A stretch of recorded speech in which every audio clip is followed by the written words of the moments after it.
So I really hope you will enjoy the read, and Kyril, they're all yours. Thanks, Christina. Hi, everyone. I'm Kyril Kamsani, as Christina just mentioned.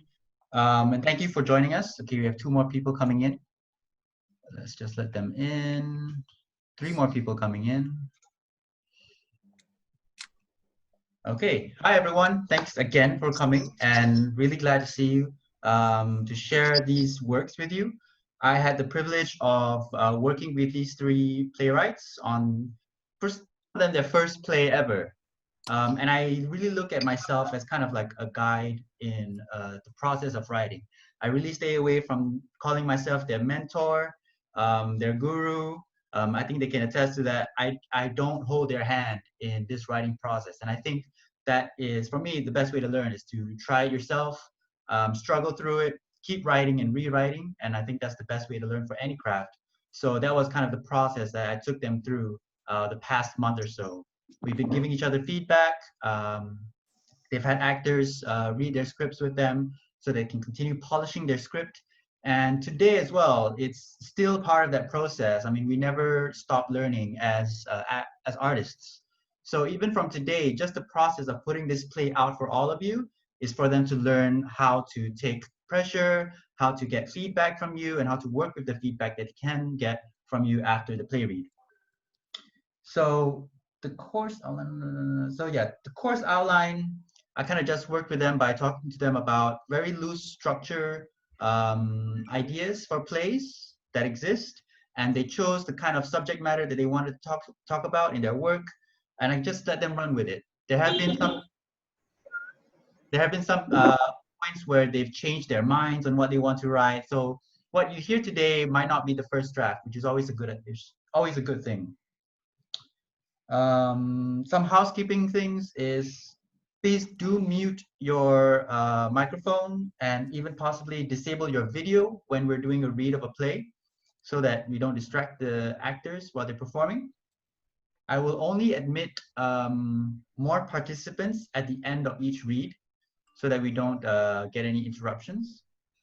We will have a Q&A feedback session at the very end after all of the play reads. And I hope you will join us for that to talk about it. And I'm sure that you will be more than happy to talk to the playwrights and actors in a more private setting later on, which is always recommended. Thank you, Christina, for introducing the playwrights. Now let's hear themselves introduce themselves a little bit and a little bit about their plays before we jump into them. So the running order today will be, we'll start with Renee with Left Unsaid, Stephanie with The Aftermath, and then Raj with Rakshasi. So Renee, please, why don't you tell us a little bit about yourself and a little bit about your play? Hi, everyone. Thanks for coming. So my name is Renee Rufus. I'm an actress and a dancer, and I used to be based in Hong Kong, but now I'm based here in Sydney, where I'm continuing my professional training in performing arts. And I've always had the desire to write like a screenplay or a script and kind of use that as a creative outlet to explore themes like of very real and very relatable inner conflicts that we all experience as human beings. So like about my play, I created a family, and I like to think of them as like a typical, maybe not typical, but a wealthy expat family that lives in Hong Kong. And yeah, like I was never really expat in Hong Kong, but this is just where I base my story off of. And they're pretty decent, pretty stable, and a good family. Like they do love each other. However, over the past year, they had been hit by some really difficult circumstances, and instead of those things bringing them closer together as a family, it's kind of just uprooted a lot of dysfunction that was kind of inevitable because of their high expectations of each other, or just it kind of ran a spiral of a lot of deep lack of communication. So in my play, it unfolds a father and daughter who who have all these thoughts and these emotions. Sorry, I'm just reading off something. Their thoughts and emotions, and I express that through their inner monologues. And I chose to do it this way because, like, if we all admit it, we all have inner monologues that many of us choose to say out loud, or we don't choose to say out loud for any reason. Maybe a lot of time it stems from insecurity, or we don't say to certain things just out of fear, or we want to protect someone. And so in this play, it's all these things that the father and eldest daughter left unsaid, that drive their emotions and actions within this 10-minute moment. Yeah, so that's my introduction. Great, thank you, Renee. Stephanie. Hi, Stephanie. Would you mind telling us a bit about yourself and a little bit about your play? You're muted, Stephanie. Hi, everyone. Can you hear me? Yes. Okay, great. So, hi, I'm Stephanie. I am a full-time performer based in Hong Kong, and I wrote The Aftermath because I wanted to explore the theme of friendships in adulthood. I don't really think that this is something that's very much talked about. And this play is basically about how we fail to reach out and connect with the other person, and it results in a lot of loneliness. And I'm sure in this digital age, because we're so reliant on technology, and also, you know, in a big city, we're all busy. I mean, we're all busy as adults. So sometimes, you know, there might be misunderstandings between people as a result of like a lack of reaching out. So I just wanted to explore that. Yeah, and I invite you to reflect on the relationships you also have in your life and whether or not they're still worth the investment and what connects you. Great, thank you, Stephanie. Let's move on to Raj. Raj, can you please tell us a bit about yourself and your play? Okay, hi guys, my name's Raj and I'm a freelance actor and playwright based here in Singapore.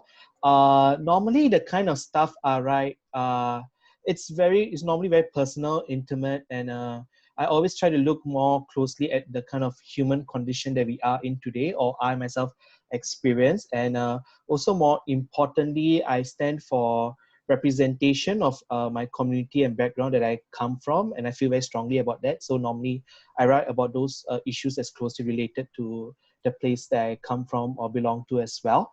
With this particular play, Rakshasi, actually the title itself, it means demoness in Tamil. And why I chose this was because I'm kind of looking at a mother and son relationship in this play. And the thing about motherhood, I think, is there's normally very high expectations or pressures placed on this idea of what the ideal mother should be. And especially coming from an Indian background, I have seen this personally with the mother figures I've come across. And so I wanted to explore that, albeit in a more darker turn. And also because, you know, I like looking at dysfunctional relationships, sad, tragic stuff. I guess because I just have a very dark soul and I like to explore that. So that's where this play is coming from, yeah? That's great, Raj. I'm glad that you have found a conduit for all your darkness to come out. And I think we will see that today in the play. For our audience, I'm really pumped. I've got to be the hype man right now, but I am really actually pumped for all of you to hear these plays. We've got a great variety. We had a tech run earlier today, and just hearing it for me was very different from reading it. It really came to life, and I'm really glad that the actors have put in a lot of effort to bringing this to life, and I really hope you enjoy. So without further ado, I think we can start off with Renee and Left Unsaid. Renee will read the stage directions as well. She'll also introduce her actors. Renee, take it away. Yes, thank you. So my two characters are father and daughter. The lovely Lauren Holmes from Sydney, Australia will be reading for my character Nicole. And my lovely actor, who's from the UK, but currently living in Hong Kong, Krisp Price, will be reading for Dad. And I'd like the audience to note, I will be reading the stage directions, but there is something I'd like to say. Because my characters go through their inner monologues, I use stage lighting direction to explain that, to show that they're saying their inner monologue in that moment. So it'll be directed by a red spotlight on the characters. So listen out for that so you know that they're not saying that out loud, but it's in their head. So thank you. Without further ado, here is Left Unsaid.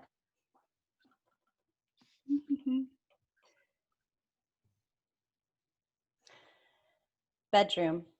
Small lamp lighting up the space. Nicole is trying to close her suitcase. Red spotlight on Nicole as she speaks her inner monologue. 5 more minutes. Nicole weighs her suitcase on a little body scale. She takes it off, weighs it again, takes it off. Come on, please. She reads the weight. Why? Faint footsteps upstairs. Is it Dad? Nicole quickly unzips her suitcase and rummages for items to leave out. Okay, I can do this. I can't do this. Ugh, shut up, shut up, shut up, shut up. You have to do this. You paid the deposit.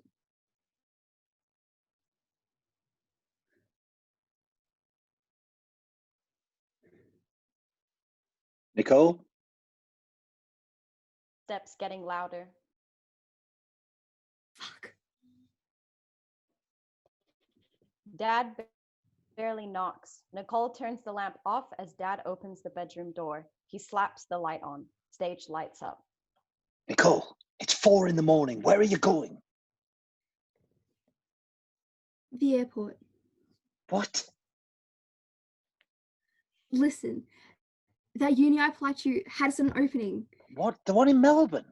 And Nicole weighs her suitcase again. the taxi's almost here. Law school? I This left a is big letter in the kitchen explaining ridiculous. everything. Damn it!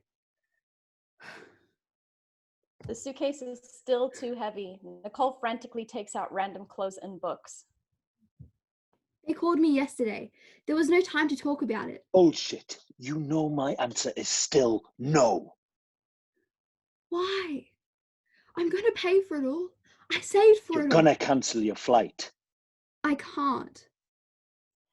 Nicole zips her suitcase, puts her jacket and shoes on. Look, Dad, I'm done picking up the crap around here.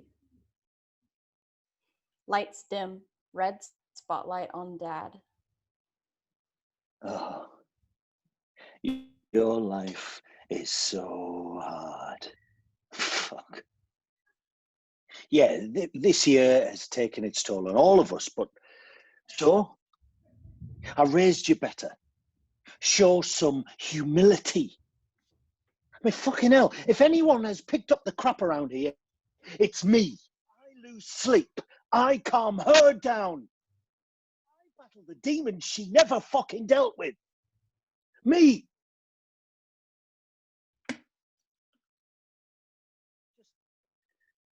Spiraled down after the pregnancy. It was completely out of my control. I didn't want this. But she's my wife. And I fight for my family. Unlike my father. You don't understand. I hate working long hours, but I endure it all so we can live like this. And compare us to other families, we're good. I know we'll get through this. Spotlight off. Lights back on. Done picking up. Nicole, we're a family. There's always going to be crap to pick up. It's what we do. Nicole gives Dad a big pink card. Here, What's this? for Isabella. or leave your sister just like that when she depends on you the most. Lights dim. Red spotlight on Nicole. Isabella should depend on her parents, though, not me. Why me? She comes to me to cry and complain, and God, she has so many insecurities, Dad, and she's only 7. Same thing will happen to the baby if you don't change. It's not fair. She doesn't know who you are. You make time for her on weekends and then spoil her rotten. Then you take millions of photos of her and post them all on Facebook. Like, ugh! I can't stand how you act like you're some kind of superhero. You're not a fucking superhero. You think you can save Mum, but she needs proper therapy. Proper therapy. Not your stupid couple holidays and denial. Fuck. All this fancy shit fails to cover up what's really wrong here. Get help. I am not your help. Spotlight off. Lights back on. Hey, Nicole turns the bedroom light off. All the lights off. Nicole pushes past Dad with her suitcase. I'm not leaving just like that. I'll visit. I'll call. Don't worry. Nicole's phone rings. you're staying here. Dad turns the hall light on, lighting up the stage. Nicole is by the front door, Dad right behind her. Hello? Okay, 1 minute, please. That's what you want. Lights dim, red spotlight on Dad. I want what's best for you. I love you. You're the most mature young adult I know, but you're also a very sensitive little girl. You need boundaries. Look at you. Exactly like your mother. Except you're 19 and still innocent. She didn't have that at your age. Totally stripped of it. No dad to protect that. God, you don't even know half the abuse she went through before she met me. I mean, she healed slowly. For our sake. For your sake. But I guess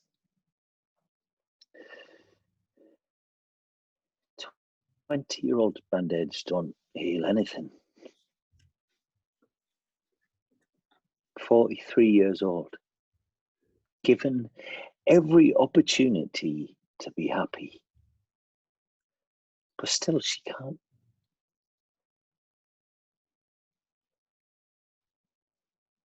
Look at you. Exactly like your mother. You don't deal with pain. Spotlight off, lights back on. You have a career here. Too bad. Look, honey, you're modelling. I quit. Not yet. You've been too disciplined. Lights dim, red spotlight on Nicole. Dad, I actually think I hate you.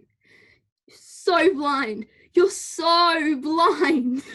Having a BMI of 17 is not being disciplined. Eating 400 calories a day is not being disciplined. Losing your period at 17 is not being disciplined. Everyone's gonna stop giving me crap for not being a fucking size 0, okay? Open your eyes, Dad. Look at me.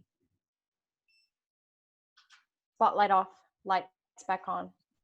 Nicole, Dad blocks Nicole as she opens the front door. you're not ready. For fuck's sakes! Hits Dad. I'm sorry. Nicole, look, we'll talk tomorrow. I'm sorry you and Mum are falling apart. Nicole, But I that's won't not true. fall apart too. I'm sorry. Baby cries upstairs. Dad and Nicole look at each other. The baby's cry intensifies. Dad. Go. Nicole opens the door and walks out.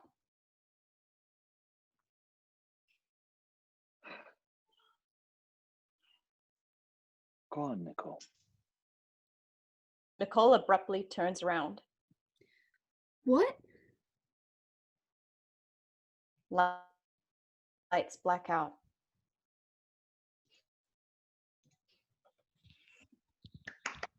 Thank you, everyone.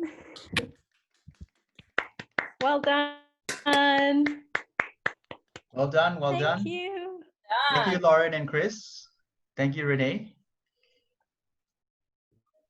Really nice. I really like you bringing back soliloquies. I think we're missing soliloquies in theater quite a lot. It's going to be very interesting to see it staged, on what happens when we have soliloquies back on stage with the full context of the piece. Okay, let's move on. Really great, really great. Let's move on to Stephanie with the aftermath. I will be reading the stage directions for the beginning of it. Stephanie, take it away. Hi everyone, just want to introduce my actor. This is Agnes Hayo. She will be playing Ria, and myself, I will be playing Josie. So hope you enjoy.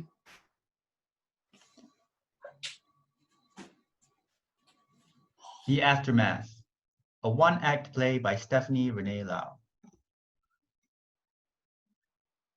Setting, late 2010s, Ria's Singapore home, the dining room.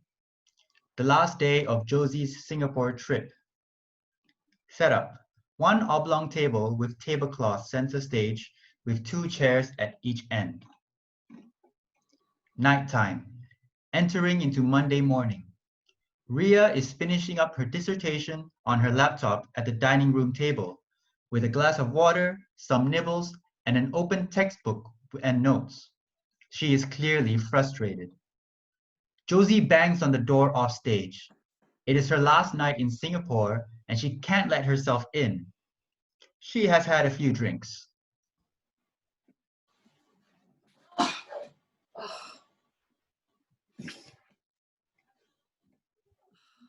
Shh, my parents are already sleeping. Oh, thank God you're still up, Ria. I was worried you'd actually gone to bed. My dissertations are due in 4 hours. I thought I had given you my house key. Right, about that. No. I can't seem to find it. I need it for work tomorrow, Josie. I can't keep asking my mom to let me in. It's been 2 weeks. Yep, I know. Don't worry, I'm sure it's there somewhere, and even if I misplaced it, I'll just leave you some money to get a replacement. I mean, I would get the replacement from the key shop myself, but I'm Leaving. Yeah, tomorrow morning. Actually, today. Gosh, my flight's in a few hours. About that breakfast place tomorrow morning, I mean today. On second thought, I probably won't be able to wake up for that. Yeah. Thanks for hosting me. Thank my parents. It's their house. I forgot to get them a thank you gift. Can I use one of these notepads to write a quick thank you note on? Knock yourself out. Sorry, one last thing. Do you have ibuprofen or something? Headache.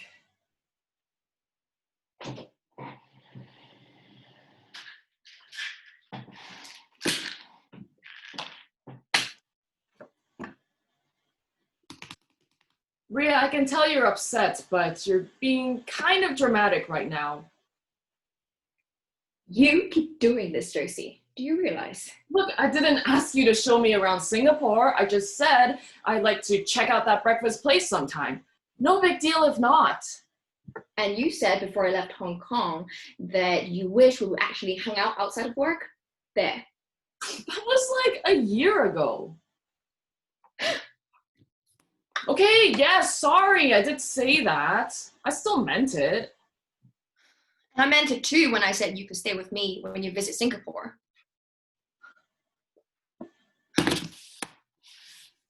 Well, what I'm trying to say is you don't have to worry about my plans. I'll just see you back here when I'm done. So I guess this is a free hotel situation then? I didn't mean it like that. Maybe it's a cultural thing, I don't know. But personally, as a host, I usually give my guests a proper send-off or try to have some face-to-face time with them during the trip. I get that you have your own schedule, not trying to force you to hang out. I never said that's what you're doing. Then why do you keep bailing each time I try to make plans? Look, plans change when you're traveling sometimes. It's very nice that you want to make time, but you really don't have to do that. No, I really don't. Also, you blue-ticked me back then when I asked you for a farewell coffee. What? On WhatsApp. You definitely opened my message, but never replied. In all honesty, I was a bit annoyed that you left me on read, but I told myself you were probably busy packing up or something. I don't know. Something would probably suddenly come up again and it wouldn't end up happening, so I didn't bother. I never thought you'd take me up on my offer. I didn't even think you'd remember. I thought maybe this is the universe making up for all the times people kept canceling on me in Hong Kong. Look, people are just busy. Don't take it so personally. And I'm supposed to be writing my dissertation right now. We're all busy, Josie. Right, sorry for keeping you. Oh, we're not done yet.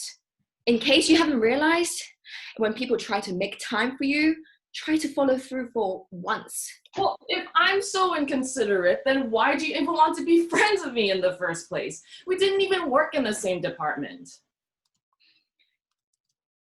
Do you remember that time I asked if you wanted to check out Changzhou Island together? Yeah? Did you end up getting that fried garlic crab? Sorry, go on. It was my birthday the night before, and I was going to celebrate with Tiffany from marketing, but she cancelled again for another friend's thing. I don't know why this keeps happening. I don't know what's so off-putting about me. Everyone from the office was already part of a group and they seemed reluctant to talk to me. Everyone except for you. And I always see you by yourself in the lunchroom and you and Mick conversation. So surely you must know people outside of work too. That silent disco date. You were trying on outfits on Instagram. He didn't show. I deleted Tinder after that. The guys in Hong Kong are even worse than the ones here. Hey, that guy I had drinks with just now was pretty handsy, so... Wait, what? I thought you had half a boyfriend. You told me you were together for 6 years. 7 in total. I ended it last Christmas. He just stopped trying with everything. Our last year together was the lowest point of my life.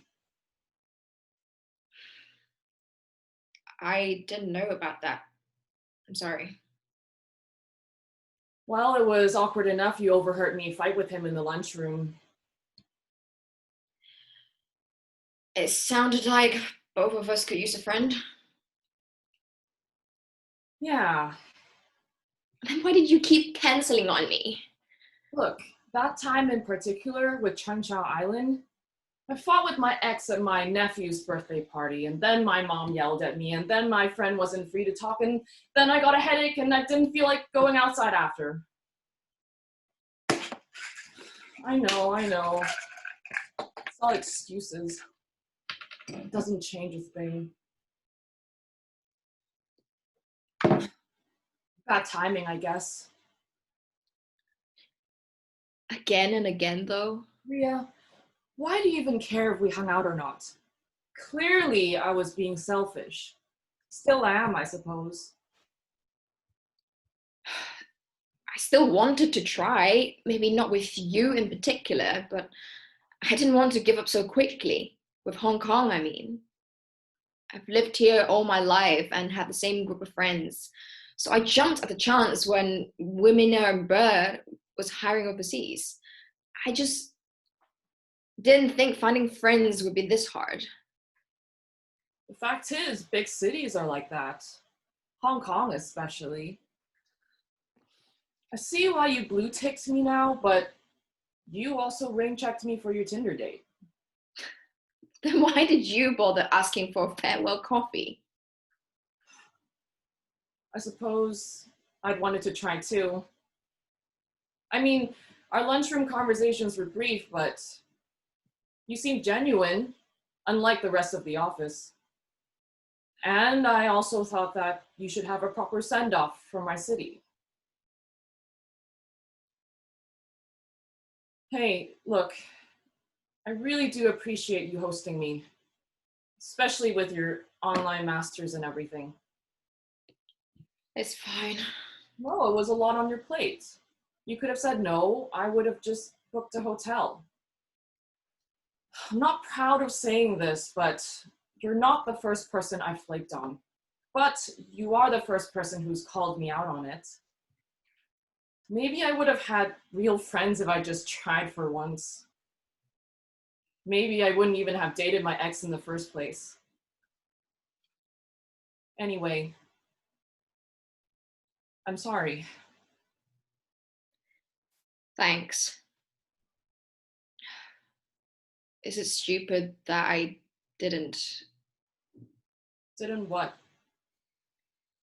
didn't want to give up trying, thinking we could continue where we had left off? Why would that be stupid? Because not everything is meant to be, and you're leaving tomorrow. Well, it depends on how you look at it. Was it a stupid idea when I asked you for a farewell coffee? No, I would have liked that very much. So I know this might be a long shot, but by any chance you still wanted to check out that breakfast place in the morning, I'll gladly pay for it.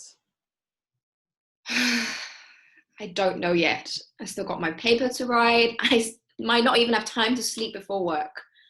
They have good coffee, right? The best. You let me know how you feel after you're done. I understand if you'd rather catch some sleep. Good night, Ria. Thanks again for everything. Hopefully, I'll get to see you in the morning.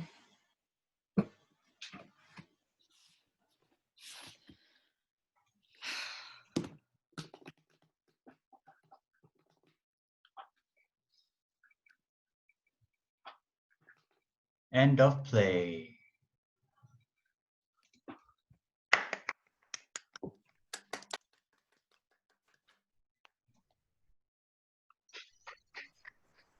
Thank you, Steph and Agnes.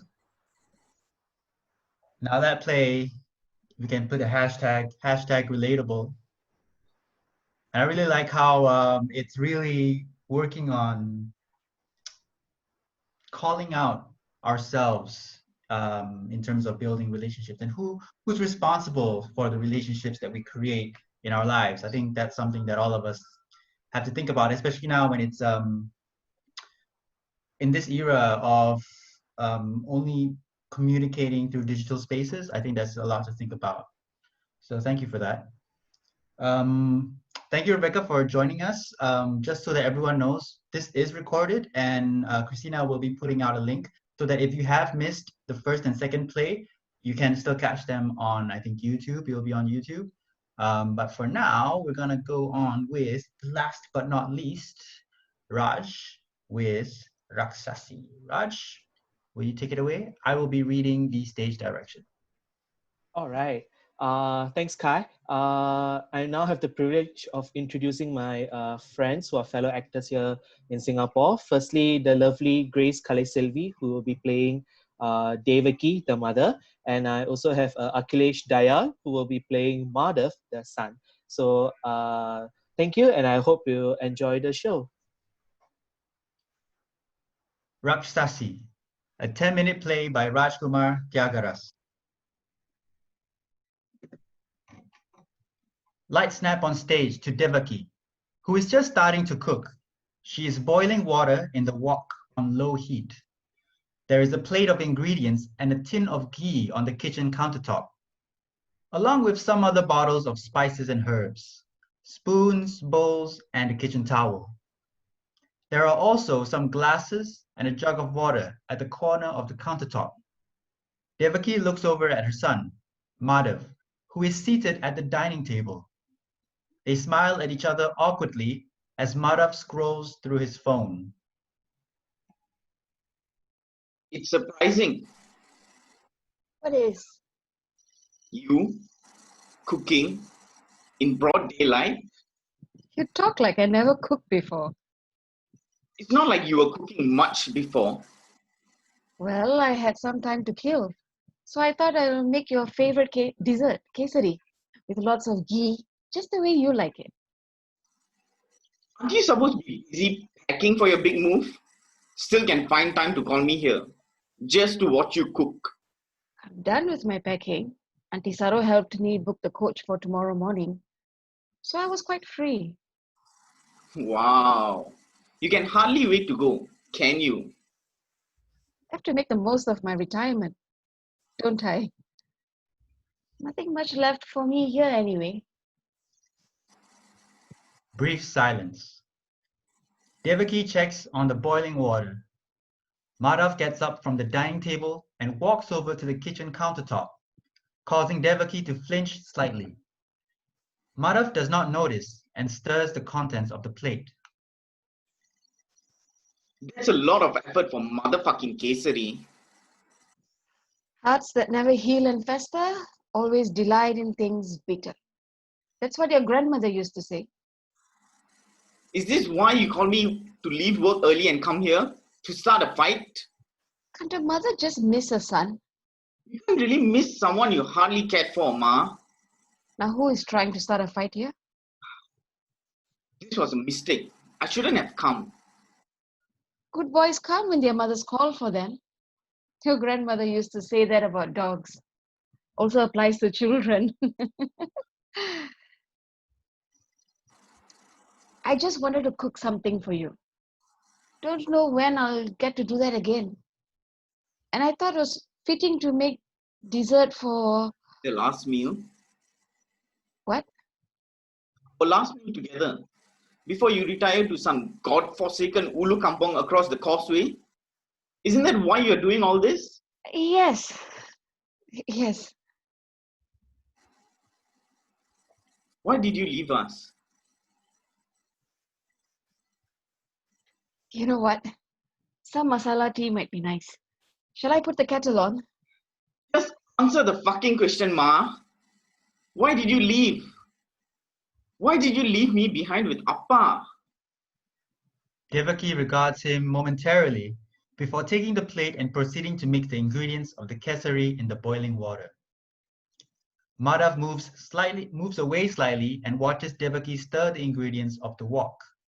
She is making sure not to burn the kesari. Say something. Why did you leave? I have to know.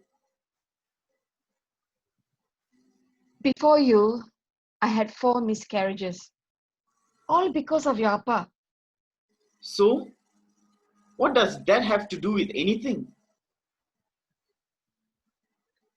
I was happy when I finally got pregnant after 5 years of marriage. But 12 weeks later, your father pushed me down the stairs when I refused to give him beer money. And that was just the beginning. Number 2 lasted 6 weeks. Number 3 was 3 weeks. Number 4 was the longest, 16 weeks. I even knew that it was a boy. Then your father buys some rotten food from the marketplace that gave me food poisoning.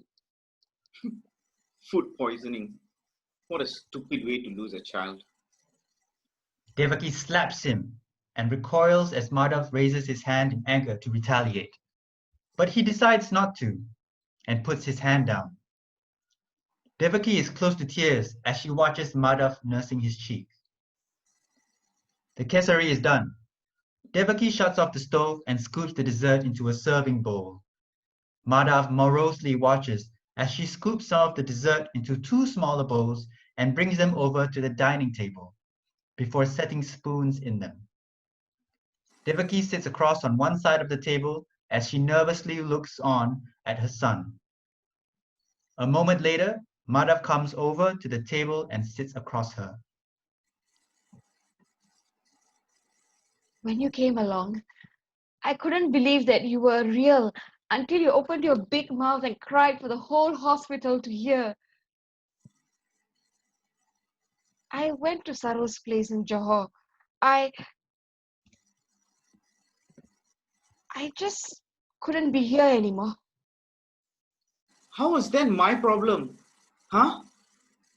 How could you leave me alone with a man who constantly had beer bottles in his hands? Who used his hands more often than he used his words? Madhav, You know, after that bastard died, I strangely remember craving for kesari. I wanted to call you to ask you to make some fucking kesari. As if you would bother. You came back for the funeral and stayed from then on. But you never made kesari. Not even once. Not even for me. it would have been fitting. It was cause for celebration. For who though? You know, your grandmother was right. Why? What wise words did she have for you this time? When I was pregnant with you, she told me that you ate the souls of my last 4 children and that you'll be the cause of your father's death. He'll be your savior and your punisher, she said. It's not my fault he drank himself to death. No, it's not. He was a monster. And I'm not winning the Mother of the Year award anytime soon. Since our appetites are clearly ruined, I'm going to throw all of this away. Devaki gets up to clear the bowls from the table, but Madhav grabs her wrists and stops her. Devaki panics slightly. Why, Ma? Why do you want to leave me? Again? This is not for me, Madhav. It's for Ruku. Ruku?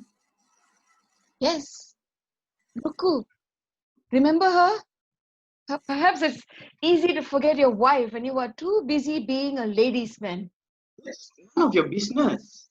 You whoring yourself out all over town? That's your business. Husband and wife quarreling over petty things? That's both of your business. But you hitting your wife? That becomes my business. I only slapped her. It's not a big deal. It was a one-time thing. Not one time, Mother. Not 2, not 3. I have sat here the whole afternoon on the phone listening to your wife. After she hung up, I sat for another hour in silence, thinking about all the things that I have done wrong, wondering why. And that is when I decided to make kesari. So, this refresher course on the art of kesari making was what? A guilt trip? A way to punish me? I am doing this to end everything. With me. With us. This has to end. Once and for all.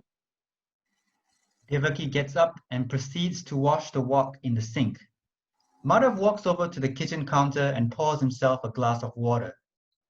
As he drinks, He notices an odd-looking bottle and picks it up to read the label.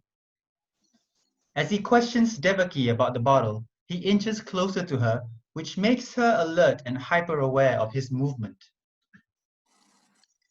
Asafoetida. Isn't this what you call? Perungayam, also called hing. This is not an ingredient for kesari or for any dessert. No. Am I not allergic to this? Yes? Deathly allergic, as in fatal? Yes. And yet you added this in. Yes. So, this is what you wanted to do. Why? To end everything. Madhav grabs Devaki as if he is about to hit her. Devaki braces herself while meeting his gaze, though her body is visibly shaking with fear. After a moment, Madhav lets go of her and shouts in an aggravated manner as he throws everything from the countertop to the floor, smashing whatever he can get his hands on. Devaki looks on in terror, but knows better than to interrupt him. After some time, Madhav stumbles over to the dining table and sits down, defeated. He starts to cry a little in frustration. I'm going to throw all of this. Go home. I'll leave the keys and house documents behind. You can pick it up tomorrow after I'm gone. You're right. This has to end, once and for all. For you, for Ruku, and our daughter. What are you talking about, Mother? You don't have a daughter. Congrats, Amma. You're going to become a grandmother soon. How? 16 weeks. Ruku told me not to tell you yet, but I thought you should know. Are you telling me that despite a condition you have been... Yes. And I have no excuses. I am a monster. Don't you see? The poison apple did not fall far from the poison tree. It's too late. No. No. No. Ma, will you promise to take care of them?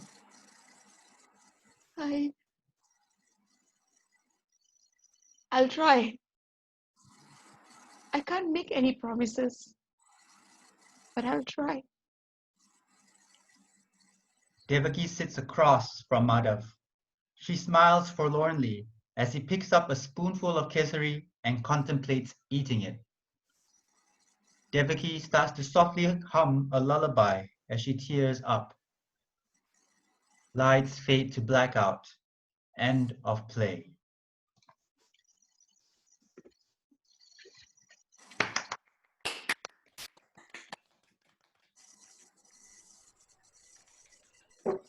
Well done, everyone. Now that really took a dark turn, as you said, Raj. It really, the plot twists, they're all there.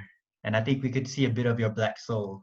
Good work, everyone. I think we're almost ready to open the floor for our lovely audience to ask questions, for some comments or a bit of feedback. But before that, I think it'll be a great opportunity for me to ask the playwrights a little bit about their impression of their play now that it's been read out to the public and by these wonderful actors. So let's start with Renee. Renee, can you tell us a little bit about your impression of your play now through the process of writing it? Well, there's definitely a lot more conflict. My play originally started out as just like a mere conversation, or a father and daughter trying to have a conversation about things that they haven't expected of each other. And so throughout this workshop and like the guidance of Kyrule, like I've really been able to just challenge myself and learn how to develop like a piece worth telling and captivating an audience. And of course the whole time like I have doubts about it. I'm like, is this good enough? Like, is this worth saying? Like, is this really worth telling? But I finally landed on a piece and like language that I feel like would be natural in my own life, things I would say in my own head, or at least in the manner I would say it. And I thought Chris and Lauren read it beautifully, and I gave them the freedom to kind of do the pace at their own pace. When we read it a bit too quickly because some of the inner monologues get very intense and fiery, but like it was nice to kind of just hear it back when it's slowed down and each sentence is coming from a place of bitterness or insecurity or fear or hate or whatever the character is feeling. So it was really nice to hear just the dynamics in just the words that I put on paper. So yeah, very interesting. Great, thank you. Stephanie, what's your impression of your play now, having gone through the process of writing it and now hearing it from your actors and reading it as well? Yeah. Hello, hang on. Yeah, so being one of the participating characters, I definitely feel that back and forth, that intensity, as I am looking at the actors playing opposite me. Like it really came to life that way, and I could really feel the pacing. Like it could be faster even, or I noticed that in my writing maybe I can even there's a lot of circling back and forth, and some of it is intentional, but you know, there are other parts perhaps I could cut to the chase quicker next time if I do revise this further. So it's very interesting to see. Yeah. Very good, thank you. Raj, what about yourself? I think it's been an interesting development for my piece because initially, like I was just thinking, okay, like the premise was a mother poisons her son, so why would she do it and how? And then I went to about thinking, okay, like I wanted to portray a mother who we can who we can sympathize with, and maybe the child is the one that, you know, we are kind of hating against. But as I was writing the characters and the drafts went on, it felt like that the characters are not that simple, and there was a complexity, especially in the son's character, that started to come up for me because I realized he's actually also coming from a place of pain, and also with the mother, and that she's not just simplistic in the sense that she has her own flaws as well. So juggling that, I think, gray matter in these two characters was, I think, the hardest part of for me to develop that conflict. But I love that the characters kind of grew naturally along with them. And I have to apologize to my actors for putting the burden of that psychological conflict on them during the rehearsals as well, because I think they had a bit of time dealing with that aspect as well, associating with Grace, you know, having to play a character who's hiding a secret the entire time. I'm sure it's not that easy. So thanks to you guys, honestly, for bringing them to life. And yeah, and I think I realized that, you know, in the process of writing, sometimes, you know, you don't always end up with what you initially planned, but I think the end product, however it grows and evolves, is really this beautiful thing that, you know, is unexpected and it's lovely. So yeah, I love how this came up like that. Great, thank you. Thank you to all the writers. We're gonna do a bit of a feedback session.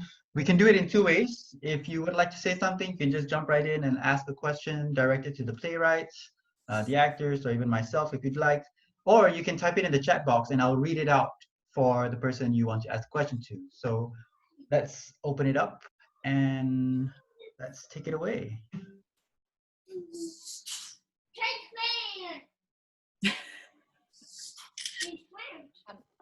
Hi, I just wanted to. Hi.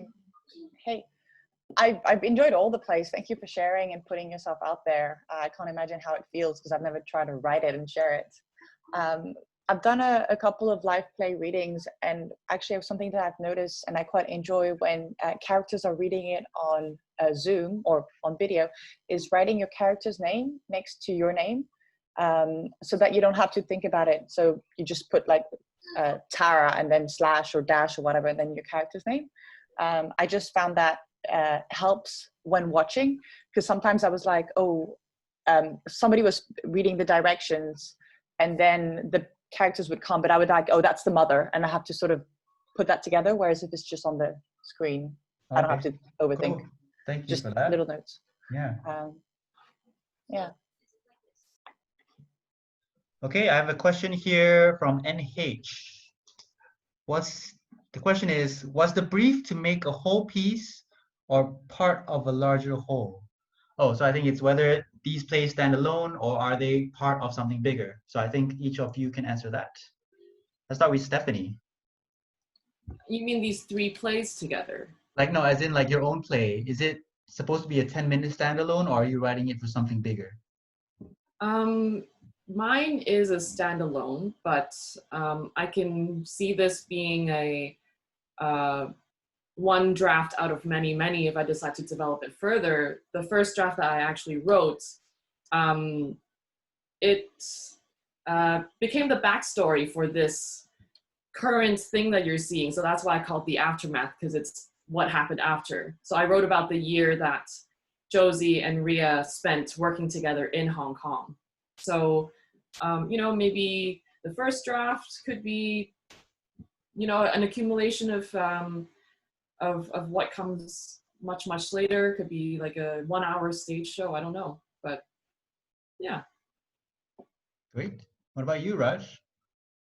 I think, I mean, for the purposes, because this was part of a webinar before where we were focusing on writing 10-minute plays, so I have kind of thought of this idea within that kind of framing. I'm not sure if right now I'm looking at it as a longer piece. I do like that the current length it's at and that current succinctness of the whole thing, but I don't know, maybe, you know, in the future, you know, it might grow. Yeah. Okay, great. Renee?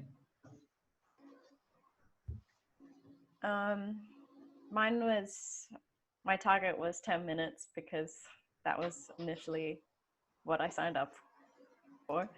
But after writing and developing it, like I would like to explore like putting it into a larger piece. Kyril made me write a lot of separate dialogue to kind of help build the foundation of the father and daughter relationship. So I was like, oh, it would be cool like to actually incorporate those separate like scenes that they had in the past and kind of like let them all accumulate to this one moment where like Nicole's taking action to like move away. So yeah, I could potentially see it being longer. Great. Cool. Just to quote what NH said, she also said that was great, by the way. And I think everyone can see the whole chat, right? But I'll still read it out anyway. Angela says, firstly, thank you for your plays. A question for Raj. Did your identity influence your characters and their dynamics with each other?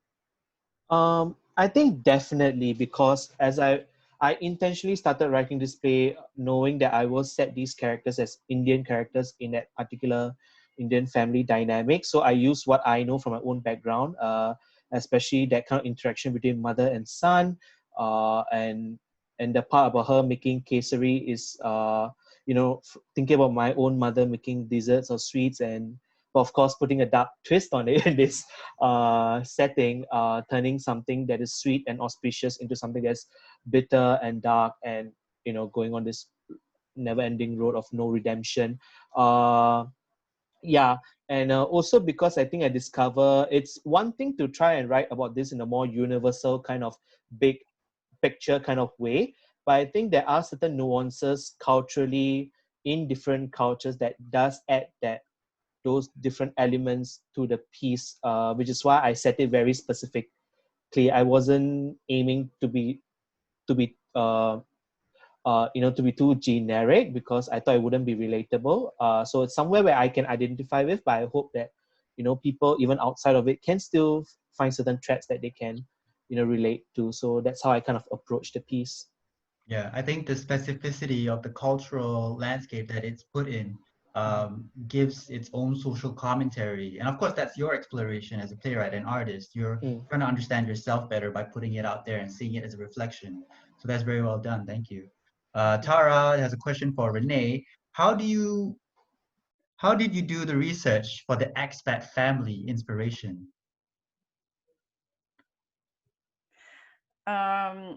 Well, I grew up in Hong Kong, and I had a lot of expat friends. So that was basically the inspiration. But yeah, like the family isn't, I just want to like say the family is not a reflection of like expat families in general at all. Like it's just the setting that I had for this particular family. Like it could have been any family, but yeah, I kind of just wanted to use that. Okay, cool. Ari, for Stephanie, I really enjoyed and very much related to your play. Is there a backstory you could share, and will there be a prequel/sequel? Smiley face. Okay, I'm on mute now. Okay. So I could talk a little bit about the first draft.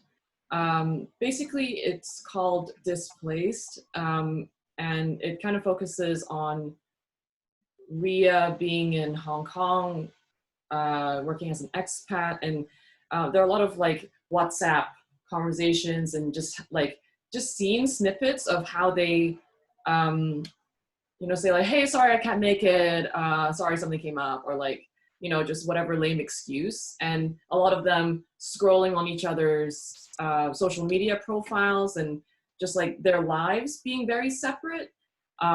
So they are connected, but they're not connected. And I just really want to highlight that loneliness. And I think if I were to write a sequel or like make this into a bigger piece, like I really like to explore more on the theme of loneliness. That's something universal that I'm sure everyone has experienced. And I guess in a sense, it's helping me process my own the things happening in my life when it comes to friends, because as you go through different stages in life, you might have friends who just, they're not really around anymore, and there's no good or bad reason why, but it just is. And sometimes I still wonder about that. Like I think about this a lot nowadays, like, oh, the world is really wide, and how sometimes your childhood friends seem to disappear, but then sometimes when you do like meet up with them again, it's like time has never stopped and you just reconnect. I don't know, that's very interesting to think about and experience. Christina has a question to the actors. How was this experience for you guys acting on Zoom? Okay, there's a lot of actors here, so if you want to share, go ahead.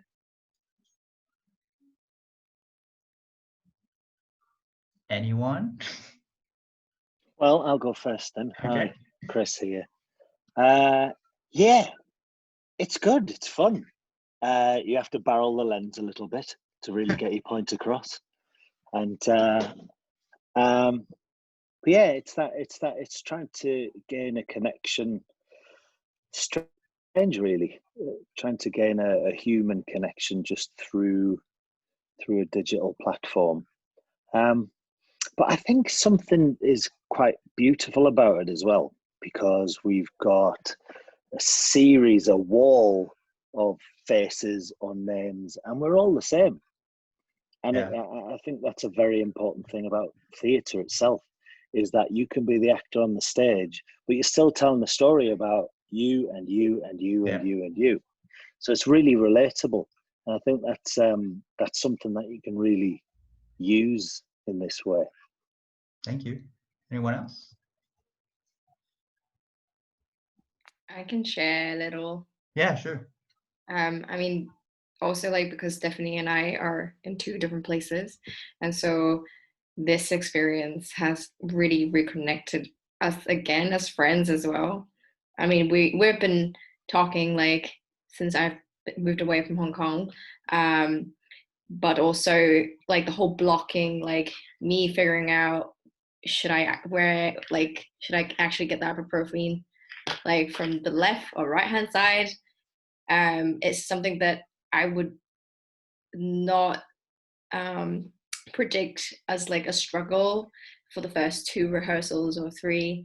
And so because blocking is something that's much easier when you see each other in person as well.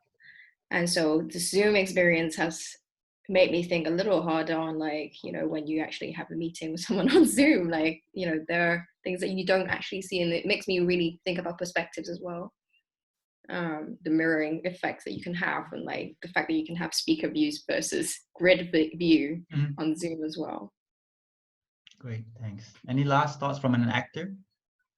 If not, I have a couple of questions to go through. Okay. Ronald asks an open question to the floor. How did you guys work on building the dynamics of each of the plays to make sure the relationships in each pair made sense? Maybe I'll just go first, just to get the ball rolling. I think Kairu knows the first draft I wrote. I think his first comment was, it sounded like two 60-year-old white dudes talking about philosophy, because that's how I guess too involved I became in exploring like the philosophy behind it, and I think of 2 big ideas. So I think I had to learn as I went along the drafts how to make this more of a natural mother and son relationships, but still exploring those out of the box things that I was trying to do. So that was really, I think, the essence. And I think, again, you know, they always tell you that, you know, to be an artist, you have to be vulnerable. And again, this was another process for me as each draft went on to be more vulnerable so that my characters made more sense. I had to learn to open myself up before the characters could open themselves up, if that makes any sense. So that was what I had to go through kind of to get that dynamics kind of right.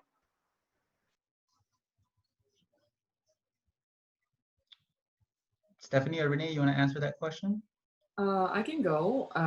So initially, the feedback that I got was my 2 characters, the 2 girls, they're too similar. They could be the same person. And that was a little painful because they pretty much are me. So it's like, okay, how do I separate them? So the advice I got was, you know, make them really contrast them, like, you know, make them polar opposites.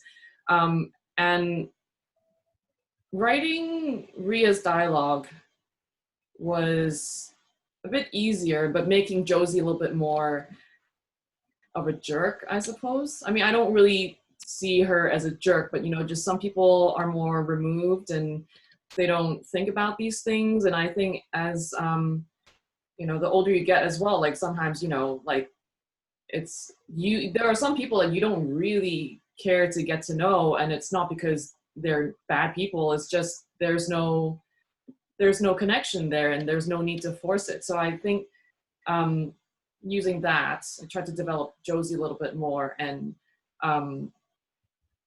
and I think so in the play you pretty much see how Josie changes, and I kind of intentionally kept Ria.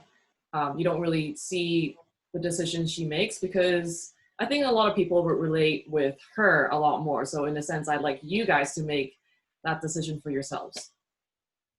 Great, thanks. Renee, what about yourself? Yeah, creating the father and daughter dynamic, it was a bit of a struggle at first because I feel like I didn't know my characters yet, but I wanted to say something. But yeah, when it first started, they were I hadn't developed them enough. They were very much inspired by myself, like my dad, because that's what I knew.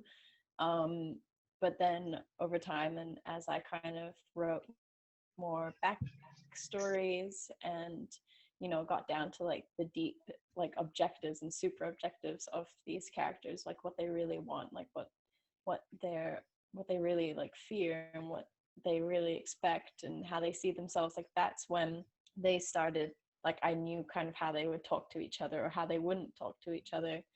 And the biggest thing, I felt like a shift in it once I finally like cast the actors and I could hear Chris like speak as his dad. It was like a totally new person, and I could hear Lauren talk about playing Nicole, and it was like, oh, okay, now I know how I want her to say this. So it was a process. So yeah. Cool, thank you. There's just two more questions. There's a lot of praise for all of you, so please read the group chat for the praise that you're getting for your writing and your acting. I think there's just a quick question for me by NH. How important is naturalism in these pieces? So I think for these pieces specifically, I think naturalism would just be a very obvious and simple starting point for all of them to kind of get an idea of how these characters can exist. How does this world exist? Because it's the closest to our own reality of what is considered natural in our world. So by using our own reality, we can kind of create this kind of father figure that we can see, we've heard, this kind of young girl, this mother, this son, these kind of people that we see in the natural world. I think that's the important thing, to create the dialogue and the setting.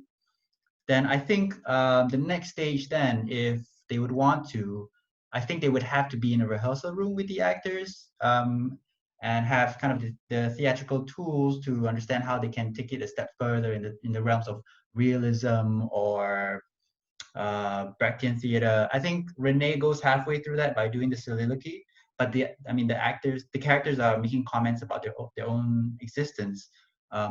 If she wants to go in further to the actor talking about the character, I think then that's when we break out of naturalism and really push the piece to where it can go in terms of the abstract sphere and commentary of being a play.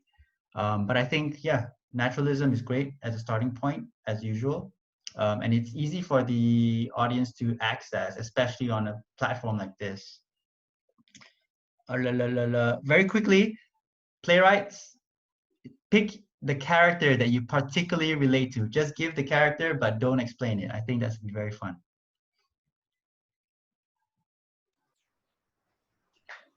This will be controversial, but Madhav for me in my play. Okay. Probably, Renee? yeah, I overthink a lot. Okay, cool. I actually relate to Dad the most. Oh, wow. Okay, that's interesting. Yeah. Cool, Yeah. cool, cool. We get into it. Okay, I think that it's been a wonderful session so far. I mean, I'm actually quite impressed. I'm blown away that we've had so much, such a large audience. We had about 40 people during the play read, and a lot of people have stayed for the feedback session. And I hope they will get in touch with you to give you more private feedback, have more discussions, possibly collaborate with you, take your pieces further, or start another project together and see where this takes you, because this is still just a process. We're never done with a piece, but I think it is a good time to bring this session to a close. Thank you everyone for joining us. Thank you everyone for taking part in this program. I really hope you learned a lot and have something to take away. I've taken a lot away as a instructor, as a guide in your playwriting process. So thank you everyone, and please stay safe. Do get in touch with Christina and myself if there's anything you want to talk about. Yeah, I just want to say one thing. Yep. Can I? Yeah, of course. Yeah, it's just if anyone there is a playwright or you would like to share your stories in the future, this this kind of event is going to be ongoing. Like I said, Village is a community for creatives and playwrights, actors getting together, you know, in a room or online over drinks and just share personal stories. We're focusing only on original, personally written stories. So if you'd like to submit something that you have in mind, go ahead, email it to info@krispproduction.com. Get in touch and please stay updated for future events. We're gonna do more. Yeah. Okay. Thank you so much, everybody. Thank you so much, everyone. Best of luck. Have a good evening or morning or afternoon, wherever you are. Bye-bye. Bye. Thank you so much. Bye. Bye.